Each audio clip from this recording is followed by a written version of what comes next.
Good morning Assam. সময় এতিয়া 6 বাজিছে। মই আপোনালোকৰ বাবে লৈ আহিছোঁ প্ৰতিদিনৰ দৰে আজিৰ দিনটোৰ ৰাশিফল। আজি 5 মাৰ্চ ইংৰাজী আৰু বুধবাৰ, অসমীয়া হৈছে 19 ফাগুন। আজি অলপ দেৰিয়েই হ'ল আপোনালোকৰ বাবে মই আৰু সোনকালে ৰাশিফলসমূহ কঢ়িয়াই আনিবলৈ চেষ্টা কৰিম সময় উলিয়াই। এতিয়া আগবাঢ়ো মেঘ ৰাশি ফলাফল।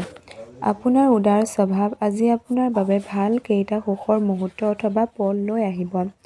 যিসকল লোকে নিজৰ আত্মীয় অথবা ঘনিষ্ঠ বন্ধুৰ লগত ব্যৱসায় কৰিছে, আজি সিহঁতে ভাবি চিন্তি পদক্ষেপ লোৱাটো জৰুৰী, নহ'লে আৰ্থিক লোকচানে হোৱাৰ আশংকা আছে। আজি অকল অচিনাকি ব্যক্তি নহয়, আনকি নিজৰ বন্ধু-বান্ধৱৰ পৰাও সাৱধানে থকাৰ প্ৰয়োজন আছে।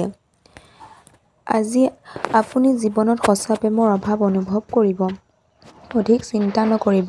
প্ৰত্যেক বস্তুৱে সময়ৰ লগত সলনি হয় আৰু এইবাবেই আপোনাৰ ৰোমান্টিক জীৱনত পৰিৱৰ্তন আহিব। এইখিনি সময় বেলেগ দেশত ব্যৱসায়িক সম্পৰ্ক বনোৱাৰ বাবে খুবেই ভাল সময়।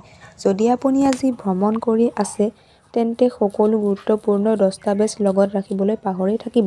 আজি আপুনি জীৱনসংগীৰ লগত ৰোমান্টিকভাৱে কটাব পাৰে। এনেকৈ দুয়োজনৰ সম্বন্ধ অধিক শক্তিশালী হ'ব। চিকিৎসাসাৰ অনুসৰি দুৰ্গা সপ্তশতী পাঠ কৰিলে পাৰিবাৰিক জীৱন সুখী হ'ব। বৃষ ৰাশি শাৰীৰিক লাভৰ বাবে বিশেষকৈ মানসিকভাৱে নিজকে অধিক শক্তিশালী কৰিবলৈ ধ্যান আৰু যোগৰ আশ্ৰয় লওক। জীৱনসংগীৰ লগত পইচা, বিশেষকৈ তৰ্ক-বিতৰ্ক হ'ব পাৰে। আজি আপোনাৰ অযথা খৰচ কৰা অভ্যাসৰ ওপৰত আপোনাৰ সঙ্গীয়ে আপোনাক সৰু-সুৰা ভাষণ এটা দিব পাৰে। আপোনাৰ নতুন পৰিযোজনাসমূহক লৈ আপোনাৰ মা-দেউতাক বিশ্বাসত লোৱাৰ এয়াই সঠিক সময়। আকাশখন অধিক উজ্জ্বল দেখা যাব। ফুলসমূহত ৰঙৰ খেলা ধুনীয়াকৈ প্ৰতিফলিত হ'ব আৰু আপোনাৰ ওচৰে-পাঁজৰে থকা সকলো বস্তু উজ্বলি উঠিব, কাৰণ আপুনি নতুনকৈ প্ৰেমৰ অনুভূতি অনুভৱ কৰিব। যদি আপুনি বেলেগৰ ওপৰত কামৰ চাপ অধিক দিব, তেন্তে তেখেত অকল আপোনাক খং কৰিব পাৰে। সেইবাবে যিকোনো নিৰ্ণয় লোৱাৰ আগতে প্ৰয়োজনক বুজিব চেষ্টা কৰিব। খালী থকা সময়ৰ সম্পূৰ্ণ আনন্দ লোৱাৰ বাবে লোকৰ পৰা দূৰ হৈও নিজৰ পচন্দৰ কাম কৰিব লাগে। এনেকুৱা কৰাৰ বাবে আপোনাৰ ধনাত্মক পৰিৱৰ্তন হ'ব। বৈবাহিক জীৱনত স্নেহৰ মহত্ব আপুনি দেখুৱাব পাৰে আৰু এই বস্তুবোৰৰ অনুভৱ আপুনি আজি কৰিব। চিকিৎসাসাৰ অনুসৰি গণেশ মন্দিৰত ধূবা দান কৰিলে আপোনাৰ আৰ্থিক ব্যৱস্থা ভালে যাব। মিথুন ৰাশি ভাল খবৰ এটা পাব পাৰে। আপোনাৰ ওচৰত হঠাৎ বহুত ধন আহি যাব, যি আপোনাৰ খৰচ আৰু বিল ইত্যাদি গোটেই জোৰা মাৰিব। আপোনাৰ দিনৰ যোজনা আজি আপুনি বহুত সাৱধানে ঠিক কৰাটো উচিত। এনে লোকৰ লগত কথা পাতক যি আপোনাৰ প্ৰত্যেক পদতে সহায় কৰিব পাৰে। প্ৰেম ঈশ্বৰক উপাসনা কৰাৰ দৰে পবিত্ৰ হয়। এই প্ৰেমে আপোনাক ধৰ্ম তথা আধ্যাত্মিকতাৰ দিশত লৈ যাব পাৰে। আজিৰ দিনটোত আপুনি বহুত সক্ৰিয় হৈ থাকিব আৰু বহুত মানুহৰ লগত দেখা কৰাৰ সৌভাগ্য হ'ব। মানুহ আপোনাৰ পৰা উপদেশ বিচাৰিব আৰু আপুনি যিয়েই নকওক কিয় একো কোৱা অবিহনে আপোনাৰ কথা মানি ল'ব। ব্যৱসায়িক কাৰণজনিত যাত্ৰাই আপোনাক লাভজনক ফলাফল দিব পাৰে। আজি আপুনি এনেকুৱা অনুভৱ কৰিব যে আপোনাৰ জীৱনসংগীৰ জৰিয়তে আপোনাক সৰু কৰিব বিচৰা হৈছে। যিমান দূৰ সম্ভৱ সেইবোৰ কথা গুৰুত্ব সহকাৰে নল'ব। চিকিৎসাসাৰ অনুসৰি ভগৱানত বিশ্বাস ৰাখক আৰু মানসিক চিকিৎসাৰ পৰা দূৰত থাকক। এনেকুৱা কৰিলে স্বাস্থ্য ভালে থাকে। কৰ্কট ৰাশি আঘাত পোৱাৰ পৰা বাচিবলৈ নিজৰ বিশেষ যত্ন লওক। লগতে পিঠি আৰু কঁকাল চিধা কৰি বহিলে আপোনাৰ শাৰীৰিক ভংগীমাৰ লগতে আপোনাৰ স্বাস্থ্য আৰু আত্মবিশ্বাসৰ উন্নতি হ'ব। গহনা আৰু পুৰণি ঐতিহাসিক বস্তুৰ ব্যৱসায়ত ধন নিৱেশ কৰিলে লাভান্বিত হ'ব আৰু সমৃদ্ধৱান হ'ব। আত্মীয়জনৰ ঘৰত যাওঁতে কৰা সৰু যাত্ৰা আপোনাৰ ব্যস্ত দিনজোৰাৰ মাজত আৰাম আৰু সন্তুষ্টি প্ৰদান কৰিব। আজি আপুনি ক'ৰবাত ফুৰিব যাব পাৰে আৰু ফুৰি আহিলে আপুনি সতেজতা অনুভৱ কৰিব। নিজৰ কাৰ্যশীলতা বৃদ্ধি কৰিবলৈ নতুন নতুন টেকনিকৰ সহায় লওক। আপোনাৰ শৈলী আৰু কাম কৰাৰ আপোনাৰ শৈলী আৰু কাম কৰাৰ এই নতুন শৈলী অন্যৰ মনত আগ্ৰহ আনিব পাৰে, যি আপোনাক আগ্ৰহেৰে গুৰুত্ব প্ৰদান কৰে। যিবোৰ বস্তু আপোনাৰ বাবে আৱশ্যক নহয়, সেইবোৰ বস্তুত আপুনি আজি অধিকতম সময় অপচয় কৰিব পাৰে। আপোনাৰ জীৱনলগৰী সঁচাকৈ আপোনাৰ বাবে দেৱদূতৰ দৰে। আজি এই কথা আপুনি অনুভৱ কৰিব। চিকিৎসাসাৰ অনুসৰি ৰজনীগন্ধাৰ তেল, সেন্দুৰ, ৰূপৰ কাম খটুৱা চুলা হনুমান মন্দিৰত নিবেদন কৰিলে সুস্বাস্থ্যৰ অধিকাৰী হ'ব পাৰিব। সিংহ ৰাশি: বহুত কিবাকিবি আপোনাৰ ওপৰত ভৰসা কৰি আছে আৰু নিৰ্ণয় ল'বৰ বাবে স্পষ্ট চিন্তাধাৰা আৱশ্যকীয়। আজি ধন লাভ হোৱাৰ সম্ভাৱনা আছে যদিও আপোনাৰ খঙাল স্বভাৱৰ বাবে আপুনি অৰ্থ লাভত সক্ষম নহ'বও পাৰে। সকলোকে আপোনাৰ আয়োজিত পাৰ্টিত নিমন্ত্ৰণ দিয়ক কাৰণ আপোনাৰ ওচৰত আজি অতিৰিক্ত উৰ্জা আছে, যি আপোনাক পাৰ্টি অথবা কাৰ্যক্ৰম আয়োজন কৰাৰ বাবে প্ৰেৰণা পাব। ৰোমাঞ্চ অধিক আনন্দদায়ী আৰু ৰোমাঞ্চকৰ হ'ব পাৰে বা হ'ব। যদি আপুনি বহু দিনৰ পৰা অফিচত কাম কৰোঁতে অসুবিধা পাই আছে, তেন্তে আজি আপুনি অলপ ভাল অনুভৱ কৰিব। আজি এনেকুৱা এটা দিন হয় যিদিনা আপুনি বিচৰা মতে আপোনাৰ একো কাম সম্পূৰ্ণ হৈ নুঠিব। এই দিনটো বিবাহিত জীৱনৰ আটাইতকৈ বিশেষ দিনৰ ভিতৰত এটা দিন হ'ব। চিকিৎসাসাৰ অনুসৰি ক'লা-বগা কাপোৰ কোনোবা সাধু সন্ন্যাসীক দান কৰিলে স্বাস্থ্যৰ উন্নতি হ'ব। কন্যা ৰাশি: সামাজিক মিলা-প্ৰীতি আদিৰ প্ৰতি থকা ভয়-ভাবে আপোনাক বিচলিত কৰি তুলিব পাৰে। নিজৰ আত্মবিশ্বাস বঢ়াওক। ইয়াৰ পৰা পৰিত্ৰাণ পাবলৈ আপোনাৰ মনোকামনা আৰু আশা প্ৰাৰ্থনাৰ জৰিয়তে পূৰ্ণ হ'ব আৰু সৌভাগ্য আপোনাৰ পিনে আহিব। আৰু লগতে অহা দিনবোৰত আপোনাৰ কৰি অহা কষ্টসমূহ সফল হ'ব। পৰিয়ালৰ সদস্যসমূহৰ লগত অলপ অৱসৰ সময় অতিবাহিত কৰক। আপোনাৰ পৰিয়ালৰ সদস্যসমূহৰ লগত অলপ অৱসৰপ্ৰাপ্ত সময় অতিবাহিত কৰিব দিছে। সময় অলপ ঘৰৰ পৰিয়ালৰ লগত কটাব দিছে। ঘৰৰ পৰিয়ালৰ লগত অলপ কথা-বতৰা শ্বেয়াৰ কৰিব দিছে। আপোনাৰ বন্ধুৰ লগত বহু দিনৰ পিছত লগ কৰাৰ ভাৱনাই আপোনাৰ হৃদয়ত সুখৰ লহৰ আনিব পাৰে। কৰ্মক্ষেত্ৰত আজি আপোনাৰ প্ৰতিদ্বন্দ্বী আপোনাৰ বিৰুদ্ধে ষড়যন্ত্ৰ কৰিব পাৰে। এইবাবে আজি আপুনি সচেতন হৈ কাম কৰা দৰকাৰ। কিবা ৰোচক মেগাজিন বা উপন্যাস পঢ়ি আজিৰ দিন ভালকৈ অতিবাহিত কৰিব পাৰিব। আজিৰ দিনটোৱে আপোনাক আপোনাৰ প্ৰিয়জনৰ ৰোমান্টিক ভাৱনাসমূহ সম্পূৰ্ণৰূপে দেখুৱাব। চিকিৎসাসাৰ অনুসৰি পকেটত তামৰ মুদ্ৰা এটা সদায় ৰাখিলে আপোনাৰ চাকৰি অথবা ব্যৱসায়ত উন্নতিৰ থৰু। তুলা ৰাশি: শৰীৰৰ যিকোনো অংগত আজি বিষ হোৱাৰ সম্ভাৱনা আছে। এনেকুৱা যিকোনো কামৰ পৰা বাচক য'ত শাৰীৰিকভাৱে বহুত কষ্ট হ'ব পাৰে। পৰ্যাপ্ত পৰিমাণৰ বিশ্ৰাম কৰক।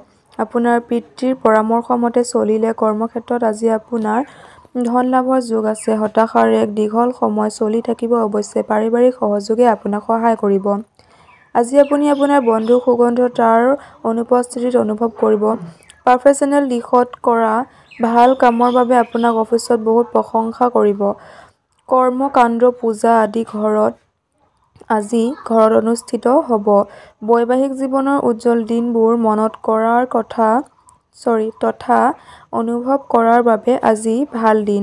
চিকিৎসাসাৰ অনুসৰি ভাল স্বাস্থ্য প্ৰাপ্তিৰ বাবে বিচনাৰ খুঁটাত তামৰ গজাল লগাওক। বৃশ্চিক ৰাশি: বহুত বেছি মানসিক হেঁচা আৰু ভাগৰ আপোনাৰ অসুবিধাৰ কাৰণ হ'ব পাৰে। স্বাস্থ্যক ভাল ৰাখিবৰ বাবে পৰ্যাপ্ত পৰিমাণৰ বিশ্ৰাম কৰক। আপুনি পইচা আয় কৰিবলৈ বহুত উৎসৰ সন্ধান পাব। বৈবাহিক বন্ধনৰ বাবে ভাল সময় হ'ব। স্পষ্টকৈ বুজাৰ পিছতহে আপুনি আপোনাৰ পত্নী অথবা গিৰীয়েকৰ ভাৱনাত্মকভাৱে সহায় কৰিব পাৰিব। নিজৰ কামক খৰতকীয়া কৰিবৰ বাবে আপুনি টেকনিক বহুত অধিক বিনিয়োগ কৰিব পাৰে। যিসকল লোকৰ ঘৰৰ মানুহে অনবৰতে অভিযোগ দিয়ে যে তেখেতে তেওঁলোকক পৰ্যাপ্ত সময় নিদিয়ে। তেওঁলোকে অধিক সময় দিয়াৰ কথা বিবেচনা কৰিব, কিন্তু অধিক কাম হোৱা বাবে তেখেতে সময় দিব নোৱাৰিব। জীৱনলগৰীৰ ওপৰত কৰা সন্দেহে আপোনালোকৰ মাজত এক নতুন বিবাদৰ সৃষ্টি কৰিব পাৰে। চিকিৎসাসাৰ অনুসৰি ভাল স্বাস্থ্যৰ বাবে পূব দিশে মুখ কৰি আহাৰ গ্ৰহণ কৰক। ধনু ৰাশি: ভাল বস্তু গ্ৰহণ কৰিবলৈ আপোনাৰ মগজু আজি সক্ৰিয় থাকিব। আজি সফলতা প্ৰাপ্তৰ মন্ত্ৰ হ'ল সেইসকল লোকৰ পৰামৰ্শ মৰ্মে পইচা লগাওক, যিসকল লোক মৌলিক চিন্তা কৰে আৰু বহুত অনুভৱী হয়। পৰিয়ালৰ এক নতুন সদস্যৰ অহাৰ খবৰে আপোনাক নথৈ আনন্দিত কৰি তুলিব। সমাৰোহ আয়োজিত কৰি আজি আপুনি এই সুখৰ বতৰা সকলোৰে লগত ভগাব বিচাৰিব। আজি আপোনাৰ প্ৰিয়জনক ক্ষমা কৰিবলৈ নাপাহৰিব। খঙৰ ব্যৱসায়িক লেনদেন কৰি থকা সময়ত নিজৰ অনুভূতিসমূহ নিয়ন্ত্ৰণ ৰাখক। বহুদিনৰ পৰা অৱহেলিত সমস্যা এটা অতি সোনকালে সমাধান হোৱা উচিত আৰু আপুনি জানে যে আপুনি এদিনটো এই কাম কৰিবলগীয়া হ'লেই হয়। সেইবাবে ধনাত্মক চিন্তা কৰক আৰু কামটো বহুত একাগ্ৰতাৰে কৰাৰ চেষ্টা কৰক। আপোনাৰ জীৱন সংগীক ছাৰপ্ৰাইজ দি থাকক, নহ'লে তেখেতে নিজকে আপোনাৰ জীৱনত নিজক মহত্বহীন বুলি ভাবিব ধৰিব। চিকিৎসাশাস্ত্ৰ অনুসৰি কৰ্মক্ষেত্ৰৰ অগ্ৰগতি প্ৰাপ্ত কৰিবৰ বাবে সদায় সূৰ্যৰ 12টা নাম স্মৰণ কৰি ল'ব। মিত্ৰ, ৰবি, সূৰ্য, ভানু, খগ, পুষাণ, হিৰণ্যগৰ্ভ, মাৰিক, আদিত্য, শ্ৰাভিত্ৰ, আক্ৰ আৰু ভাস্কৰ। মকৰ ৰাশি। অধিক আৰু বেছি কেলৰীৰ খাদ্য গ্ৰহণ কৰাৰ পৰা বিৰত থাকক। আজি আপুনি বুজিব পাৰিব যে চিন্তা চৰ্চা নকৰাকৈ ধন খৰচ কৰিলে আপোনাৰ কিমান লোকচান হ'ব পাৰে।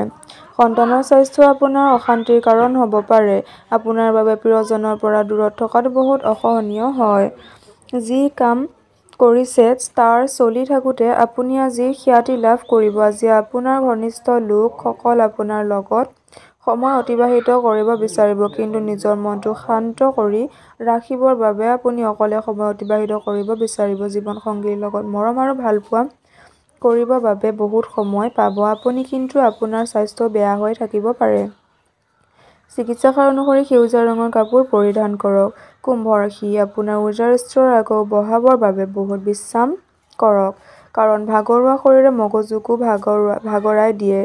আপুনি নিজৰ প্ৰকৃত ক্ষমতা চিনাক্ত কৰাৰ প্ৰয়োজন আছে, কাৰণ আপোনাৰ তাত ক্ষমতাৰ কম হৈছে ইচ্ছা শক্তিৰ। আজি আপুনি ঘৰৰ বৰিষ্ঠজনৰ পৰা আৰ্থিক উপদেশ ল'ব পাৰে আৰু সেই উপদেশ শিৰোধাৰ্য কৰি জীৱনত আগবাঢ়িব পাৰে। বন্ধুৰ লগত সন্ধিয়া বাহিৰত ফুৰিব যাওক আৰু ইয়াৰ ফলত আপোনাৰ বহুত ভাল হ'ব। ব্যক্তিগত সম্বন্ধ বহুত সংবেদনশীল আৰু গোপনীয় হয়। অফিচত প্ৰত্যেক বস্তু আজি ভাল লাগিব। গোটেই দিন আপোনাৰ মন ভালে থাকিব। আজি আপুনি দিনজোৰা ব্যস্তৰ পিছতো নিজৰ বাবে সময় উলিয়াব পাৰিব আৰু খালী সময়ত পৰিয়ালৰ লগত কথা বতৰা পাতিব পাৰে।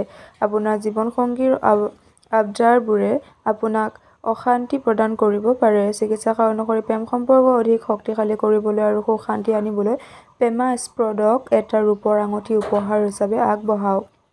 মীন ৰাশি। ধৈৰ্য বনাই ৰাখক, কাৰণ আপোনাৰ বুজাৰ শক্তি আৰু প্ৰয়াস আপোনাক সফলতা লাভ কৰাত নিশ্চয় সহায় কৰিব। নিকটতম আত্মীয়ৰ ঘৰত ফুৰিব গ'লে আজি আপোনাৰ আৰ্থিক হানি হ'ব পাৰে। ঘৰুৱা বিষয় আৰু আকৌ দীঘলীয়া সময়ৰ পৰা চলি থকা ঘৰৰ কামৰ পৰা আজি বহুত ভাল দিন বুলি পৰিগণিত হ'ব। নতুন প্ৰেম সম্বন্ধ হোৱাৰ সম্ভাৱনা অধিক, কিন্তু ব্যক্তিগত আৰু গোপনীয় সূচনা প্ৰকাশ কৰাৰ পৰা বিৰত থাকক। সহকৰ্মীৰ লগত কাম কৰাৰ সময়ত যুক্তি আৰু চতুৰতাৰ প্ৰয়োজন হ'ব। কৰ্মক্ষেত্ৰত এটা কামৰ বিসংগতিৰ বাবে আজি আপুনি চিন্তিত থাকিব আৰু এই বিষয়ে ভাবি সময়ো বৰবাদ কৰি দিব। ৰোমাঞ্চৰ পিনেদি চাব গ'লে আজি আপোনাৰ বৈবাহিক জীৱনৰ এটা ভাল দিন। চিকিৎসাশাস্ত্ৰ অনুসৰি আৰ্থিক অৱস্থাৰ উন্নয়নৰ বাবে দৈ অথবা মৌ ব্যৱহাৰ কৰক অথবা অন্যক দান কৰক। পুনৰ লগ হোৱাৰ আশাৰে মই এতিয়া আপোনালোকৰ পৰা বিদায় মাগিছোঁ।